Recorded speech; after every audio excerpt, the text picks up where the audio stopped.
Hello everyone, let's continue our topic activity और turnover ratios. तो हम लास्ट क्लास में उसका इन्वेंट्री टर्नओवर रेशियो और टोटल असेट्स टर्नओवर रेशियो हम ये दो टॉपिक डिस्कस कर चुके। अब हम उसके नेक्स्ट टॉपिक नंबर 3 के ऊपर आते हैं। टॉपिक नंबर 3 है ट्रेड रिसीवेबल और debtors turnover ratio. Trade receivable और डेटर्स टर्नओवर रेशियो। अब ट्रेड रिसीवेबल या डेटर्स का मतलब क्या होता है कि हमने कोई चीज कोई माल हमने उधार में अगर सेल किया तो हमारे पास आने वाला पैसा, तो इट मींस डेटर्स मींस कि हमने क्रेडिट में कोई सेल की तो जो हमारे पास फ्यूचर में आने वाला पैसा होता है तो ये वो चीज होती है। अब फर्म जो है क्रेडिट में सेल भी करती है, तो फर्म ने क्रेडिट में कोई सेल की। अब इस रेशो के अकॉर्डिंग फर्म की कैपेसिटी देखी जाती है।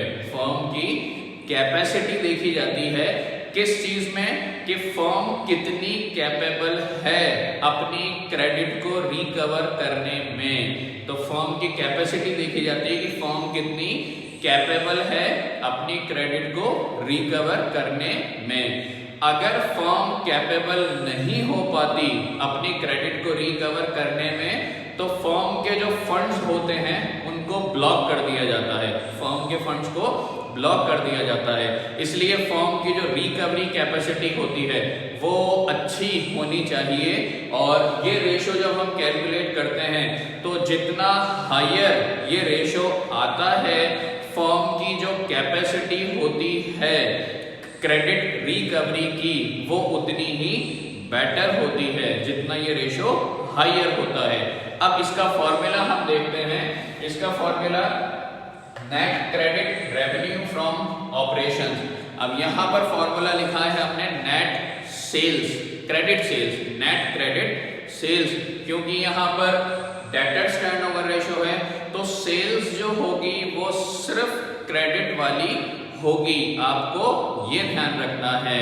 तो अगर आपको क्वेश्चन में मान लीजिए मैंने टोटल सेल्स दी, फॉर एग्जांपल मैंने आपको टोटल सेल्स दे दी क्वेश्चन में 10 लाख मैंने आपको टोटल सेल्स दे दी और मैंने क्वेश्चन में आपसे कहा कैश सेल्स आपकी इतनी है, तो कैश सेल्स मैंने आपको 3 लाख दे दी।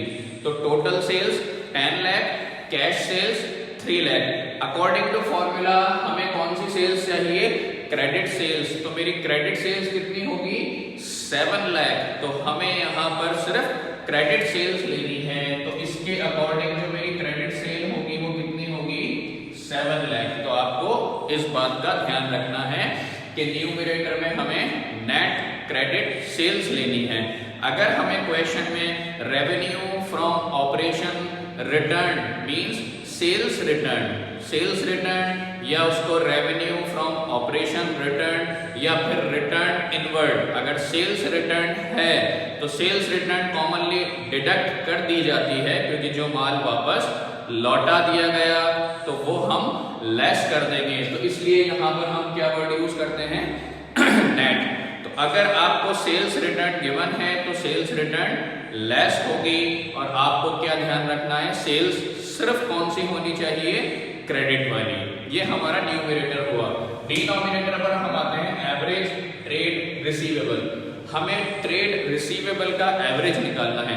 ट्रेड रिसीवेबल आने वाला पैसा दो फॉर्म में होगा, या तो डेटर्स या फिर बिल्स रिसीवेबल, डेटर्स और बिल्स रिसीवेबल। तो हमें इन दोनों का एवरेज निकालना है। तो एवरेज कैसे निकालेंगे?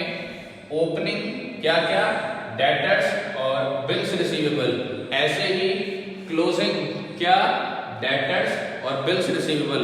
हम इन दोनों का एवरेज निकाल रहे हैं तो डिवाइडेड बाय 2 से हम डिवाइड करेंगे तो ये हमारा क्या आ जाएगा? Average trade receivable. Opening debtors plus BR, closing debtors plus BR divided by 2। तो आपको ये ध्यान रखना है। अब ओपनिंग और क्लोजिंग क्वेश्चन में या तो डायरेक्टली मेंशन होगा कि ओपनिंग डेटर इतने के, क्लोजिंग डेटर इतने के, या फिर वो आपको मंथ दे देगा। अगर डेटर अप्रैल 1 को गिवन हुए तो वो ओपनिंग होंगे, अगर 31 मार्च को गिवन हुए तो वो क्लोजिंग होंगे। तो ओपनिंग क्लोजिंग का हमें ऐसे पता चलेगा। जरूरी नहीं है क्वेश्चन में दोनों चीज गिवन हो, दोनों मीन्स डेटर और बिल्स रिसीवेबल, दोनों में से एक भी गिवन हो सकता है, ध्यान रखिएगा। या फिर क्वेश्चन में डायरेक्टली वो आपको ट्रेड रिसीवेबल के नाम से भी दे सकता है, ओपनिंग ट्रेड रिसीवेबल या फिर क्लोजिंग ट्रेड रिसीवेबल। तो वो डायरेक्टली ये भी दे सकता है, डेटर्स और पीआर दोनों भी दे सकता है, दोनों में से एक भी दे सकता है। तो आप इस चीज का ध्यान रखिएगा। तो ये अपना एवरेज ट्रेड रिसीवेबल आएगा। अकॉर्डिंग टू फॉर्मूला हम ये और ये निकाल चुकेंगे। आप वैल्यू पुट कर दीजिएगा, जो भी आपका आंसर आएगा। तो आंसर के आगे आपको ध्यान रखना है, क्या लिखना है, टाइम्स लिखना है। तो अपने जितने भी टर्नओवर रेशो होते हैं सबके आंसर के आगे हमें टाइम्स लिखना होता है टर्नओवर रेशो में। तो ये हमारा कौन सा हो गया, ट्रेड रिसीवेबल या डेटर्स टर्नओवर रेशो। ठीक है, नेक्स्ट के ऊपर आते हैं हम, जो इससे रिलेटेड ही होता है, एवरेज कलेक्शन पीरियड। अब average collection period, average collection period का मतलब कितने दिनों में, इन हाउ मैनी डेज आपने फॉर्म का पैसा रिकवर किया। तो नंबर ऑफ डेज में आपने फॉर्म का पैसा रिकवर किया, तो उसको हम क्या कहते हैं, एवरेज कलेक्शन पीरियड। इसका फॉर्मूला सिंपल होता है। अगर हम ऊपर वाला सॉल्व कर चुके तो इसका फॉर्मूला क्या होगा आपका, normally number of days in a year divide कर दिया जाता है ट्रेड रिसीवेबल टर्नओवर रेशो से। अब क्योंकि ट्रेड रिसीवेबल टर्नओवर रेशो हम ऊपर निकाल चुके, तो उसका जो आंसर आएगा हमें उसी से डिवाइड करना है। और number of days in a year 365 divided bye जो भी आपका ट्रेड रिसीवेबल टर्नओवर रेशो आएगा उससे हम डायरेक्टली डिवाइड कर देंगे। तो हम यहाँ पर जो हमारा आंसर आएगा, तो आंसर के आगे हम यहाँ पर क्या लिखेंगे, डेज। तो आपको इस चीज का ध्यान रखना है। इसका एक फॉर्मूला और होता है, लेकिन ये ज्यादा इजी होता है। दूसरा formula, number of days in a year multiply by average trade receivable divided by net credit revenue from operation. तो इसका ये फॉर्मूला भी होता है, लेकिन ये लगाएंगे आपका ये फॉर्मूला ज्यादा सिंपल होता है, आंसर दोनों से सेम आएगा, number of days divided by trade receivable turnover ratio, क्योंकि हम ये फॉर्मूला ऊपर कैलकुलेट कर चुके। तो ये दोनों फॉर्मूले एक दूसरे से आपके रिलेटेड होते हैं। तो ये हमारा हो गया एवरेज कलेक्शन पीरियड। हम इसके अब नेक्स्ट फॉर्मूला के ऊपर आते हैं। नेक्स्ट है हमारा ट्रेड पेएबल टर्नओवर रेशो। वो था हमारा रिसीवेबल और ये है पेएबल। अब कॉमन सी बात है, पेएबल का मतलब मुझे पे करना है। तो यहाँ पर जो बात होगी वो होगी परचेज की। और कौन सी परचेज, क्रेडिट परचेज। मैंने परचेज की क्रेडिट। तो यहाँ पर फर्म की कैपेसिटी देखी जाती है कि आप कितना जल्दी पे करते हैं आउटसाइडर्स को।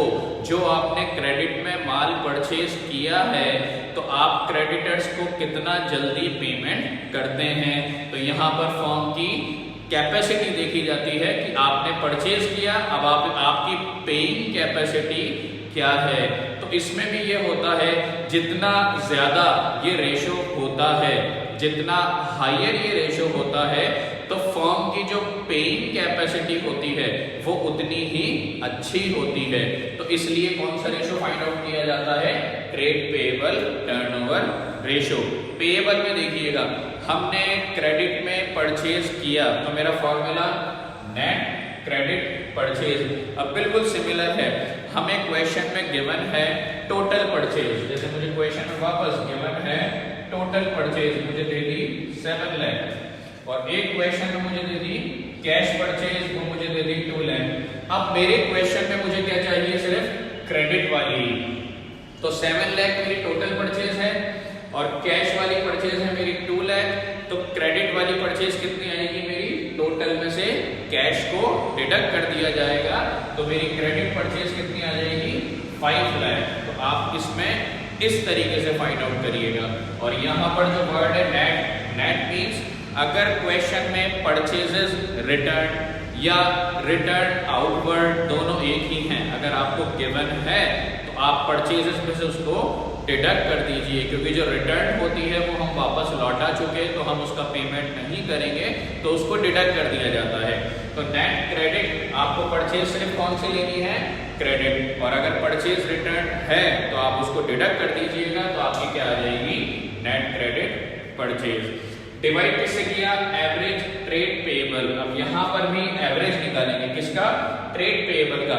पेएबल यहाँ पे मुझे जो पे करना है तो उसमें दो चीजें आएंगी, बाद में जाने वाला पैसा, क्रेडिटर्स और बिल्स पेएबल, क्रेडिटर्स और बिल्स पेएबल। तो मुझे उसका क्या निकालना है, एवरेज। सेम कैसे, ओपनिंग क्रेडिटर्स और बीपी प्लस क्लोजिंग क्रेडिटर्स और बीपी, दोनों का एवरेज निकाल रहे हैं, डिवाइडेड बाय 2। सिमिलर कंडीशन, या तो आपको क्वेश्चन में दोनों गिवन होंगे या फिर दोनों में से एक भी गिवन हो सकता है, या आपको क्वेश्चन में directly average trade payable given हो सकता है, या तो डायरेक्ट ओपनिंग और क्लोजिंग क्वेश्चन में मेंशन होगा, नहीं तो फिर डेट वाइज, अगर अप्रैल 1 है तो ओपनिंग और मार्च 31 है तो क्लोजिंग। तो आपको सेम ऊपर जैसे बात है वही इसमें ध्यान रखनी है।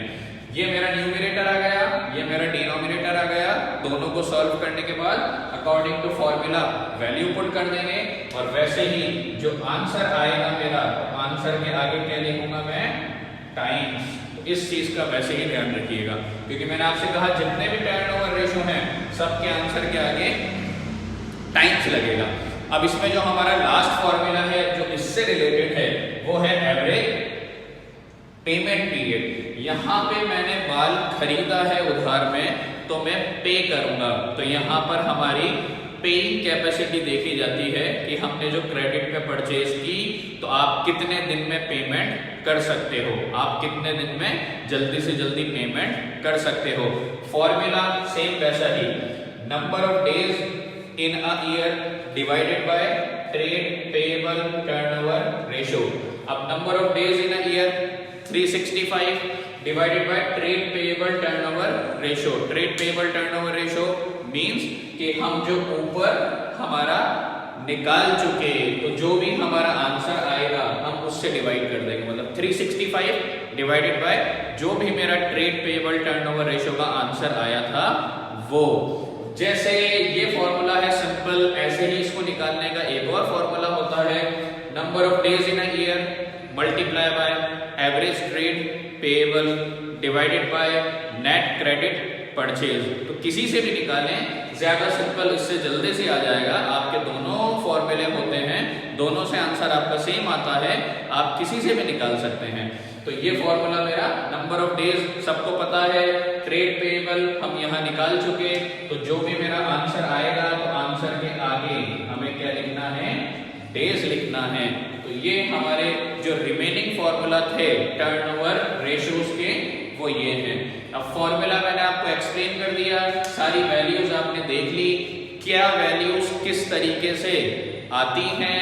अब हम नेक्स्ट क्लास में इस टॉपिक से related trade receivable, average collection, trade payable, average payment, इससे रिलेटेड हम प्रैक्टिकल क्वेश्चन डिस्कस करेंगे। तब तक आप इसको अच्छे से समझ के रखिएगा ताकि प्रैक्टिकल क्वेश्चन में फिर प्रॉब्लम ना आए। Okay, thank you, have a nice day.